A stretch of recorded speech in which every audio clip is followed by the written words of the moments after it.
¿Es posible un republicanismo popular? ¿Por qué marchan mañana? ¿Me acompañan? Voy con Carrió.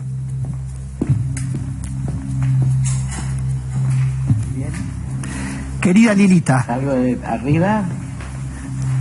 Sí. ¿Cómo estás? Buenas noches. Te veo cómoda. Te agradezco mucho este momento televisivo. ¿Me escuchás bien? Sí, te escucho perfecto. Y escuché todos tus argumentos, que son lo más importante. ¿Por qué marcha la gente mañana? ¿O por qué debería marchar? Yo te diría que yo estoy conversando con la sociedad. Yo no soy quien decide por qué marcha uno u otro.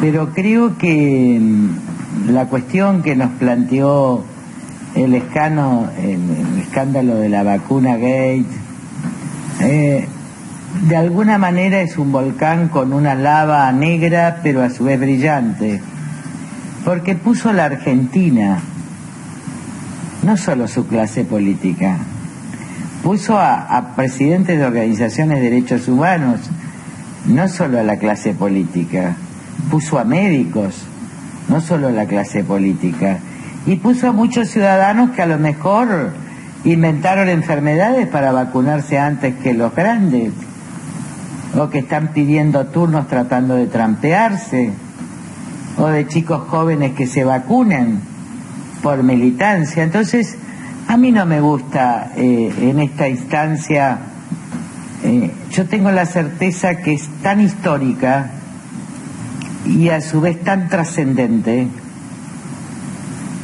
que me gustaría elevar la cuestión. A ver. Y voy a hablar de la República Argentina.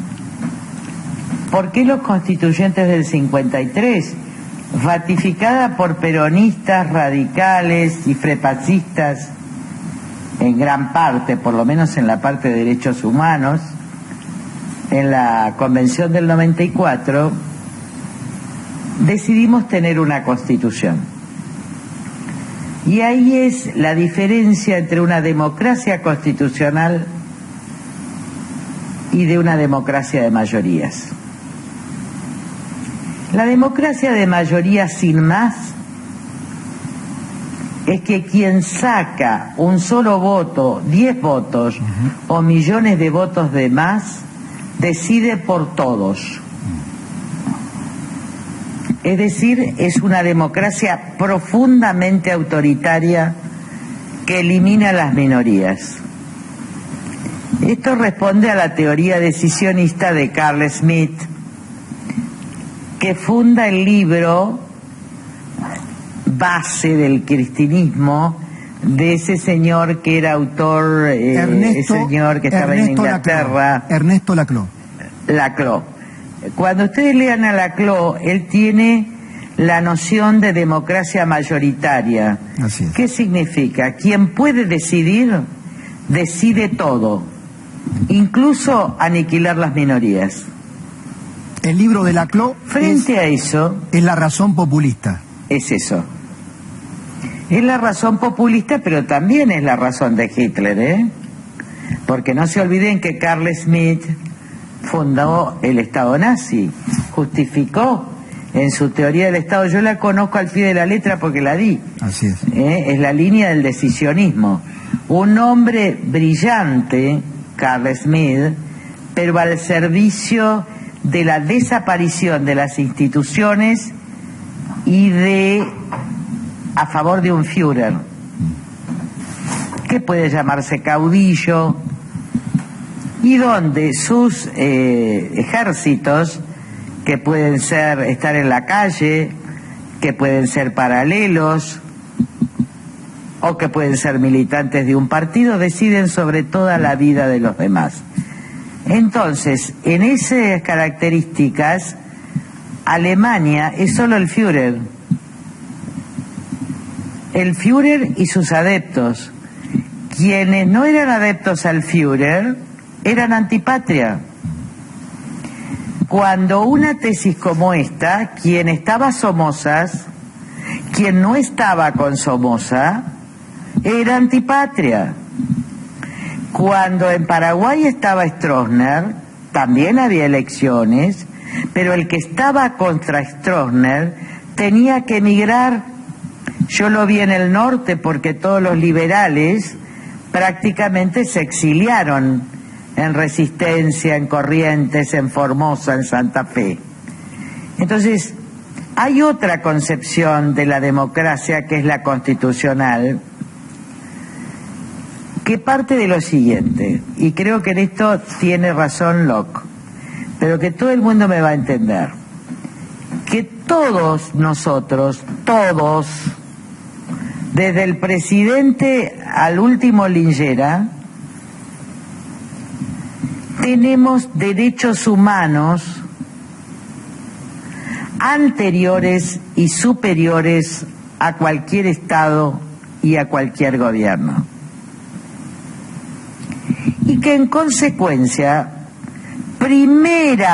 como la primera parte de la Constitución, hay derechos constitucionales inalienables para todos, incluso para los que cometen delitos. ¿Está claro? Por eso el debido proceso, etcétera. El derecho de defensa, tener un abogado. Entonces, vos tenés, por eso, en esa concepción, yo quiero hablar despacio porque si no, esto es como una instrucción cívica o una clase de derecho constitucional. La democracia constitucional sería primero derechos, más instituciones.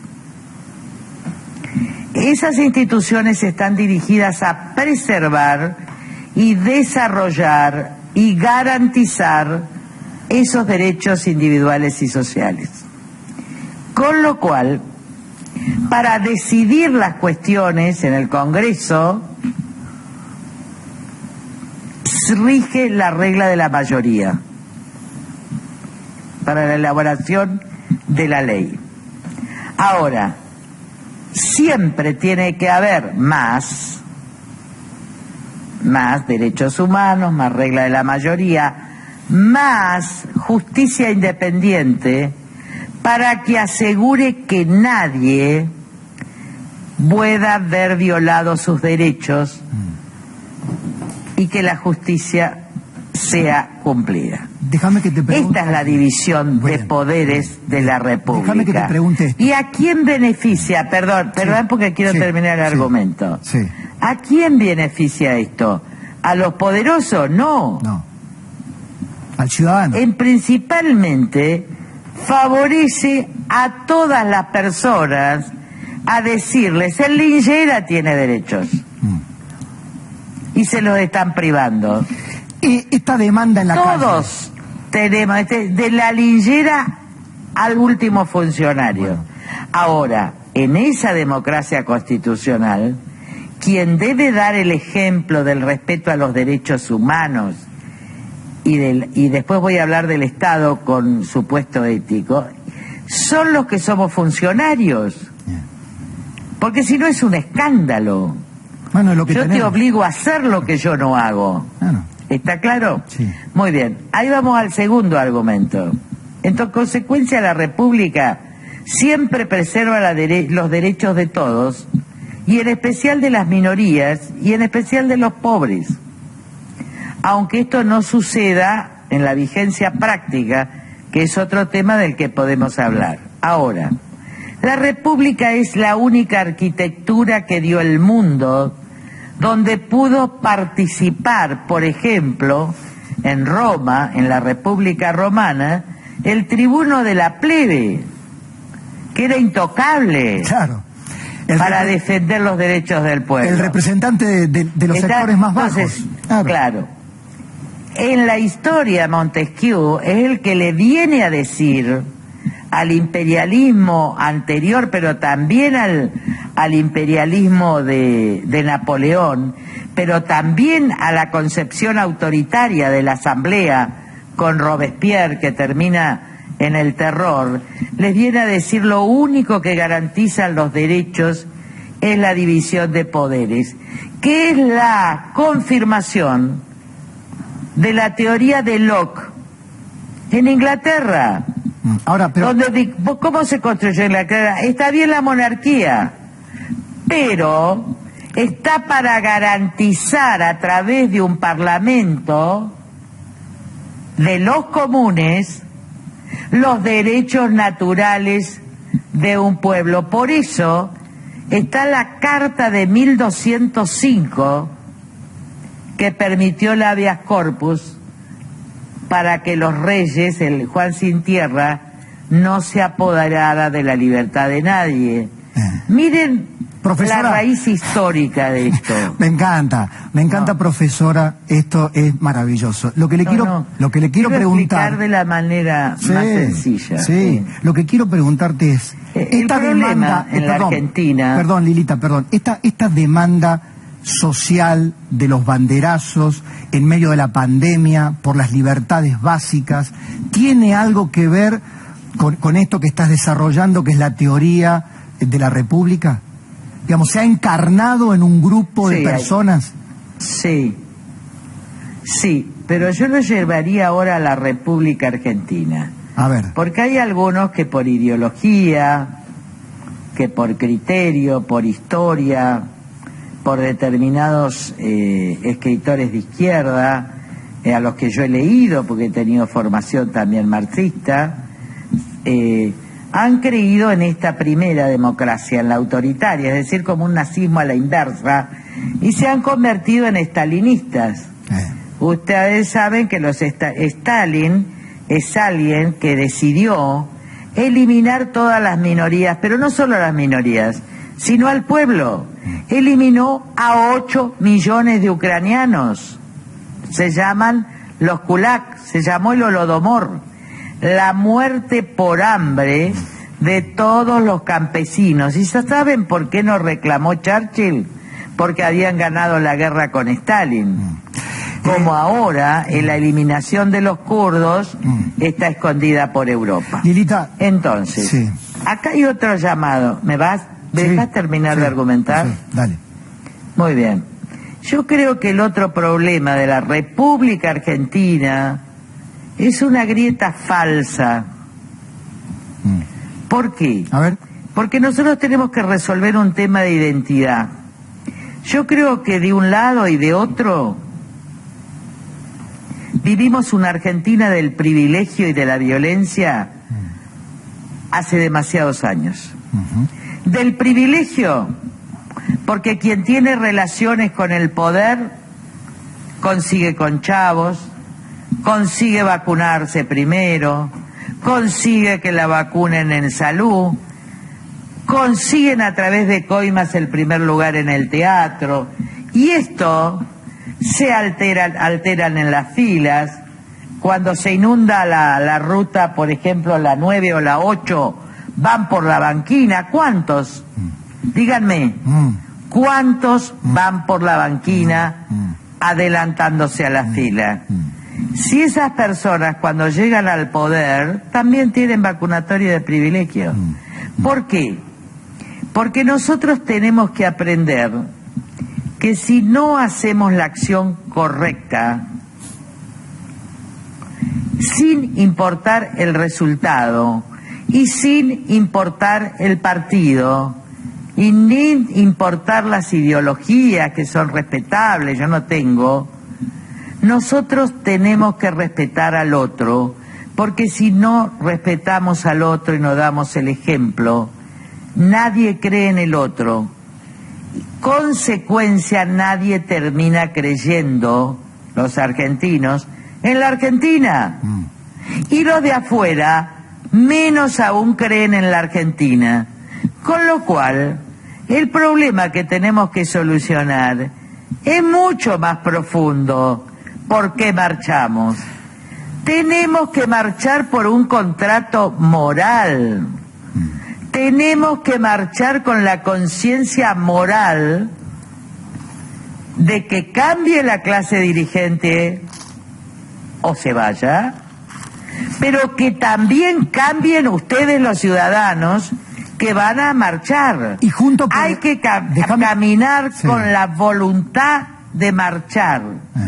Lilita, Juntos por el Cambio. Por otra dignidad nacional, para que no se muera la Argentina de la decadencia, porque nos estamos muriendo y nadie se da cuenta. Déjame que podamos pelotear un poquito de política. Juntos por el Cambio representa, desde la lección aprendida de la derrota después de los 4 años, ¿puede reencarnar en esto que estás planteando?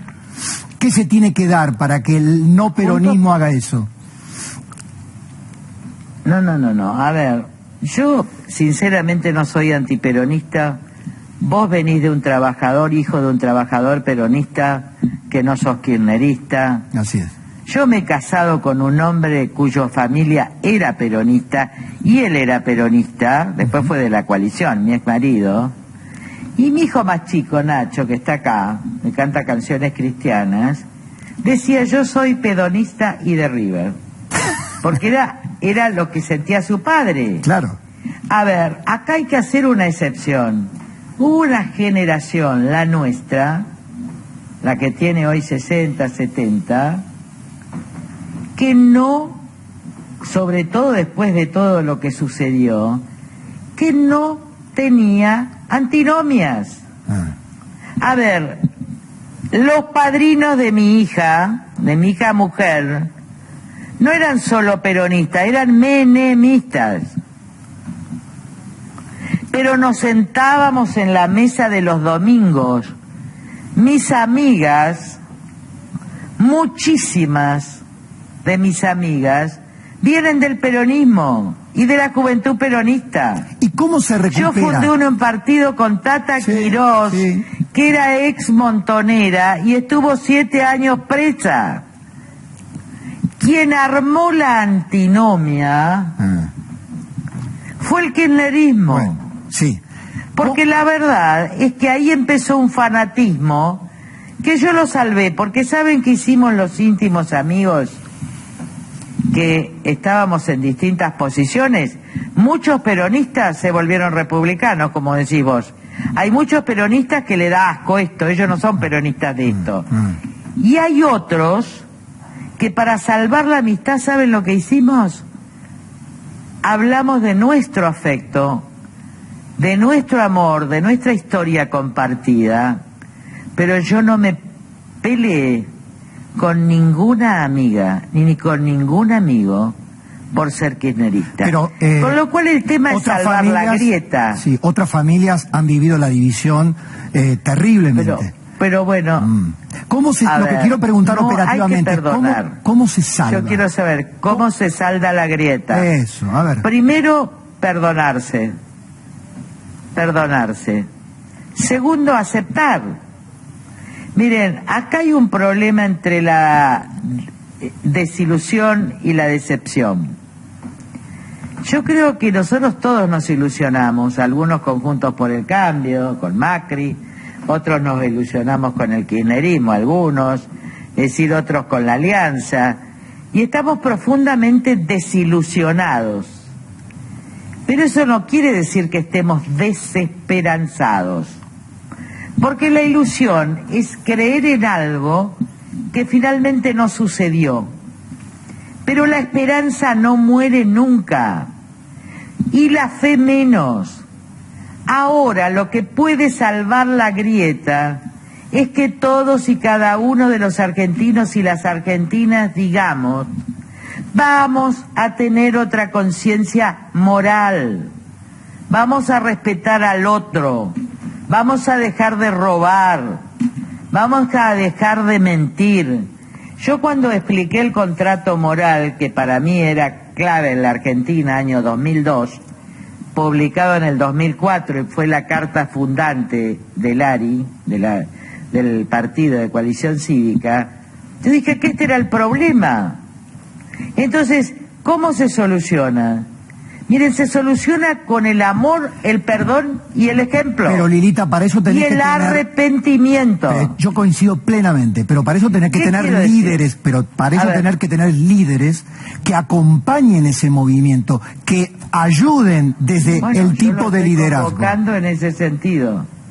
A ver, yo lo acompaño. Yo he tenido que luchar contra la corrupción, porque la corrupción es quitarle plata al pueblo y quitarle plata a las clases medias para enriquecerse. Esto es intolerable cualquiera sea el gobierno. ¿Qué sentiste con Lázaro? Yo no he ¿Qué sentiste con la condena a Lázaro? La verdad es que yo hice la denuncia, fue con PPT, pero ya había hecho la denuncia en el 2008, y Jorge Lanata tuvo la grandeza de demostrar nuestro expediente y demostrar las pruebas del lavado. Pero sentí que era muy bueno para los jóvenes que habían luchado que pudieran ver una luz de justicia. Yo estaba segura que la iba a ver, yo lo había debido preso. Ahora, el hecho de que estén libres, miren, a mí la verdad y la justicia me importa más que la prisión. Pero sí me gustaría ahí una forma de justicia restaurativa, que sería, yo les pediría, cuando uno pide, se arrepiente, devuelve el dinero robado. Claro. Porque si no, no hay arrepentimiento. Oiga. Si se devolviera, si hiciéramos una justicia restaurativa y ellos devolvieran todo el dinero robado, esto sería ejemplar para la Argentina. Lo segundo, me dio un profundo dolor de la Argentina antropófaga, de la que yo hablo ya en el escrito del 2002. Cómo los padres y las madres comen a sus hijos.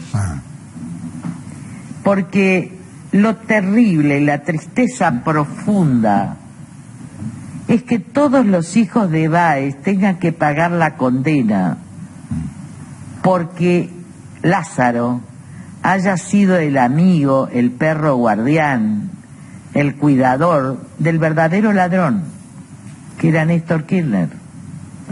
Y Cristina había tenido una oportunidad, porque cuando muere Néstor, Cristina tuvo la oportunidad de entregar todos los bienes y sin embargo peleó la herencia. Y cuando peleó la herencia, no solo peleó la herencia, se hizo absolutamente cómplice. Claro, siguió con el procedimiento. Claro, ahí está. Es ahí donde ella ya no puede excusarse de la corrupción. Pero ¿de qué le vale el dinero? A ver, ¿de qué vale el dinero? Yo lo conozco a Máximo desde que tiene 11 o 12 años. Máximo es un chico que necesitaba mucho afecto, que tenía algunos problemas. Hoy se lo ve mucho mejor. Yo cuando lo veo en la cámara, y yo soy madre, yo me alegro. Ahora, cuando después ejecuta las órdenes de la madre, de que vayan al conurbano, de que den una vacuna por un voto, yo siento qué daño le han hecho a esos hijos. Pero yo no me voy a meter con los hijos, aunque me maten. Desde que, lo dije ayer, ¿no? Zulema Yoma un día me habló para agradecerme que no había implicado a sus hijos en un juicio muy, muy complicado, se llamaba el crimen de Armentano. Sí, de Poli Armentano. Que lo dispuso el Polideportivo de Olivos. Sí. Y yo me juré ese día que yo nunca iba a involucrar a ningún hijo. Miren lo de Carlitos, que fue una tragedia. Miren esa madre desesperada que fue sacada de Olivos como loca. Piensen lo que está pensando la ex mujer de Báez, que tiene sus hijos con condena. Yo no estoy alegre por eso. Yo estoy enormemente triste por la Argentina. ¿Sabés no quiero que ¿sabés eso se repita. Me dejás que te voy a pedir algo. Me hiciste pensar en qué pensarán los padres de esos chicos de la Cámpora que se adelantaron en la cola y se vacunaron haciendo la B de la victoria, celebrando. No, vergüenza. Pienso en la cultura, ¿no? Porque la cultura que baja desde la lideresa, en este caso de Cristina. Bueno, pero los padres tienen que explicarles. Los padres tienen la oportunidad, aunque sean peronistas. Yo sé que hay mucha gente que por no haber vivido la revolución confunden un Estado cleptómano y corrupto que aniquila minorías con la revolución posible. Pero no es así. No podemos heredarle esta nación a nuestros hijos. Yo creo que mañana hay que marchar por la confianza en la vida, pero quiero aclararles porque soy una especie de Jonás. Por eso me pegaron tanto. ¿Está? Sí. Yo soy ese Jonás de la Biblia, ya no Hans Jonas, que es uno de los mayores filósofos de nuestra responsabilidad por la especie. Yo les ruego al pueblo de la nación que se conviertan, que decida hacer otra cosa. Y cuando hablo del pueblo de la nación, hablo de pobres, ricos, clases medias, de peronistas, radicales, quien sea. Dios nos está dando oportunidad cuando nos hace sentir asco moral. En nuestra alma se siente el asco moral. Entonces no vayamos a disputar poder mañana. Vayamos a reunirnos para no tener vergüenza de ser argentinos, por la igualdad ante la ley, por el fin de la grieta en nombre de la paz. Miren, yo estuve en el Congreso africano, cuando estaba Mandela, y les pregunté en Sudáfrica por qué estábamos con Tata Quirós, y creo que estaba María Eugenia Estensoro. Les pregunté por qué habían perdonado los negros. Y un chico con una remera de el Che Guevara me contestó: porque queríamos la paz. Los que queremos la paz tenemos que marchar siendo no violentos. A mí me preocupa, y yo la he vivido personalmente, la violencia, las operaciones terribles. Ahora, yo nunca le hice una operación a ellos. Hicieron operaciones terribles contra un hijo mío, mentirosas, se demostró en la justicia, pero también lo hizo mi gobierno. También lo hizo mi gobierno, desde la AFI de Pilar. Y la peor. Entonces, ¿qué quiero decir? Tenemos que cambiar el sistema. Pero solo a la Argentina la salvamos los argentinos. Y no vamos a solucionar que se vayan todos, porque como dijo un viejo secretario del Superior Tribunal, los que vienen son peor de los que se van. Si nosotros no cambiamos,